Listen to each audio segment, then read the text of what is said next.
crunchy bite makes a happy sound. B is for banana, soft and sweet, peeled and eaten, what a tasty treat. C is for cherry, juicy and small, kids pop them in, they love them all. D is for date, so sticky and brown, one little bite and smiles go round. E is for elderberry, tiny and blue, made into jam or a syrupy brew. F is for fig, so squishy inside, a fruity bite makes their eyes open wide. G is for grapes, in a bunch so tight, purple or green, a pure delight. H is for honeydew, melon so cool, they munch it on a summer day after school.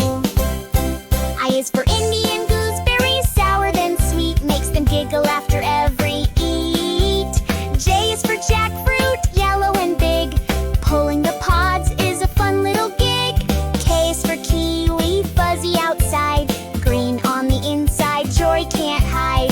L is for lychee, juicy and clear, peeling the shell brings